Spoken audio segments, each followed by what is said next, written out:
Ang vlog na ito mga idol is kaalaman sa ating mga gustong babiyahe ng mga kababayan natin from Mindanao to Luzon through Togo or barko. So andito tayo ngayon sa Togo mga bossing.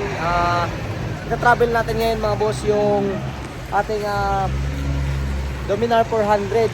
So aalamin natin mga boss kung magkano yung babayaran sa tao at saka sa motor papuntang Maynila. So itong motor ko is Dominar 400. So ang kailangan dito mga boss is sukat niya, yung bigat, yung pahaba. So isa-isa yan mga boss para ma-check nila. Yun yung base ng presyuhan sa motor.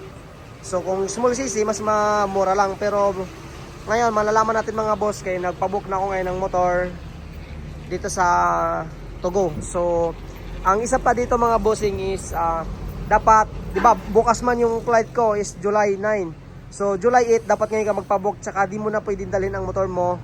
Iwan mo na dito. Din kinabukasan, di ba, 9 AM man yung biyahe ko bukas. So alas 6 dapat andito ka na para madala mo yung ano mo dun sa mismong pier. Ang kailangan ng papers ng motor is OR at saka CR, importante. So kahit di naka-change name, okay lang. Pero kailangan mas maganda mga idol para hindi na siya hassle kailangan nakapangalan sa'yo. So yun sa akin is change name ko to. Nabili ko to kasi second hand.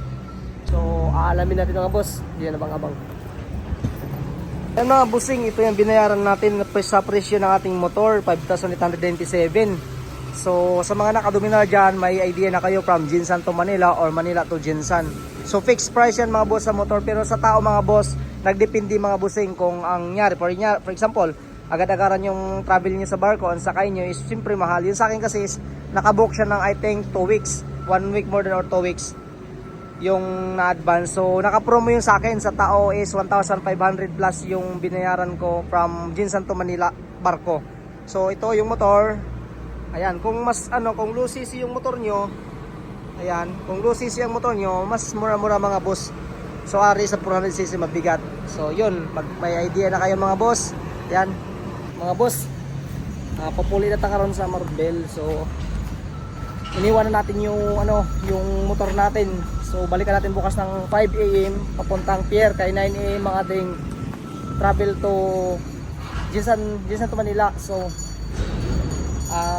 di natin pwede dalhin. So ayan, salamat pala sa sponsor kay Boss Chokes. So babalik tayo ngayon na Marbel mga boss, kay mag-attend pa tayo ng blessing sa kanyang hotel doon sa may Coronadal. So mag-sponsor si Boss Chokes sa atin sa travel natin Jinsan to Manila sa barko. So ayan, maraming salamat Boss Chokes TV. So mabuhay ka. So masakay ta tricycle Drea. Makommute.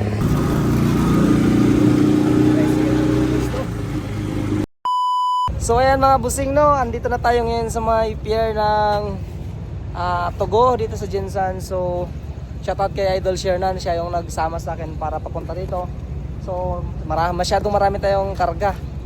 So puro tayo suso nito. Ang aking travel ngayon alis is 9 AM, pero alas 7 na kami nakarating kasi alas 6 na kami nagising kasi mga ang Uber. Malakat na gani karon, masyat tagyapon sa gabi. Amo niya.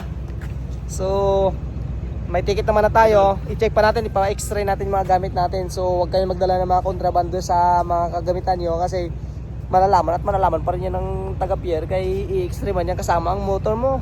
So yun mga boss, no, dito na tayo. Kailangan natin ipa-x-ray yung mga dala nating gamit kasi i-sure nila na wala kang dalang mga prutas, toyo at sa mga kontra-droga.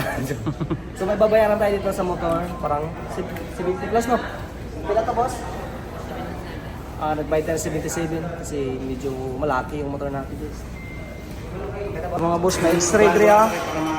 X-ray natin yung mga gamit natin. Top tropa natin. Ito karon mga boss, no? Kaya takaran sa pier sa Togo. Natuloy nga itong Dominar. Medyo open lang yung mga boss. Check ito kay K9 dira. Si motor pa na sa K9. Aamoyin para test ma-double check. Dito lang tayo ngayon sa may taas ng barko. So paalis na siya. It's already 9 in the morning. So today is July 9, 2025. So ngayon ko ma-experience mga boss na makatravel ng barko na matagal talaga dito matulog within 2 days. Panoorin nyo lang yung mga vlog ko sa mga nagtatanong at saka gustong malaman kung ano yung ma-experience at ano ba yung mga proseso pag mag-travel ka sa malalayo. So ito is ang biyahe namin is papuntang Iloilo, Cebu, dito Manila. Sobrang linis ng ng barko sa Tugo. So very comfortable and also mabango, malinis, aircon. Sa halagang 1.5 makasakay na tayo ng barko within 2 days. Libre na yung tulugan, may tulugan to eh. Yung CR, kaganda ng CR mga boss. Tingnan. I-tour ko na kayo dito sa mga CR. So, grabe kalinis ng CR nila mga busing. Diri sa Tugo. Jinsan. So, ang bango, amoy ihi. Char. So, yun. Dito, napakaganda mga boss, no? Very recommended. Sa higaan naman mga boss, itawag ko kayo dito sa may sa may tulugan. So may sarili tulugan to. Alam ko may parang free meal sila dito. So dito tayo banda sa may bandang dulo. Kanya-kanya kami ng kwarto. Sa isang kwarto is meron naman siyang double deck. So ayan, silipin natin yung kwarto namin. So yun, dito tayo matutulog. So kadami kong gamit mga busing. Ay, so sumilip lang tayo sa may labas. Ay kaya muna kayo malay.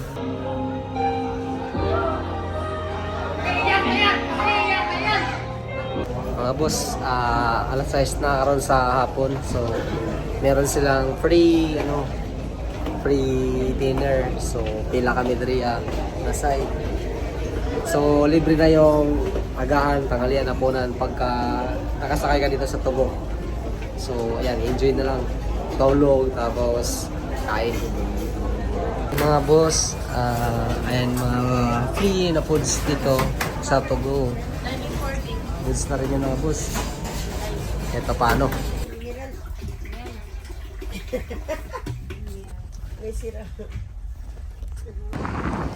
So yun mga boss, nakadaw na tayo dito sa may Iloilo mga boss. So hindi tayo pwedeng bumaba kasi ang travel natin is pa Manila. So at least nasilayan natin ang Iloilo. First time ko makapunta ngayon sa Iloilo pero hindi ako makababa. So at least nakita ko yung ganda ng Iloilo. Grabe mga guys. Oh, kita nyo naman mga busing. Oh, Iloilo yan mga boss baka sabihin nyo hindi yan Iloilo. Diba? Napakaganda. So yun yung Guimaras. Yun. Ayun, shout out kay la Ate Mingming Daria dito sa Iloilo, kay la Dam Ilen. Ayan, sa ating mga tropang vloggers dito sa South Cotabato. Ayan, asa po karon Daria sa Iloilo. Kita karon kaso natay-tay. Shout out na lang sa inyo. Bye-bye! Kaabot na yun ka mga busing dito sa Manila. No! Within 2 days. Guys, nakarating na tayo ng Manila guys. So, ari motor ta. Hello Manila. So, abot na ta diri si Doming ta. Pero ang ligid ta diri ang side guys. Lantawan ta diri ang di na tayo kabot sa Bulacan guys, kikita na ang fly. Di na itong fly sini. Nipis na ayo. Nipis ludi. So daganta kayo dito dala. Arahan dala natin dito. Nan. Saan na to? So hanggang dito na lang ang ating vlog mga busing. So sana makatulong sa inyo. Please follow, like, and subscribe sa ating YouTube channel at Facebook page. Bye bye.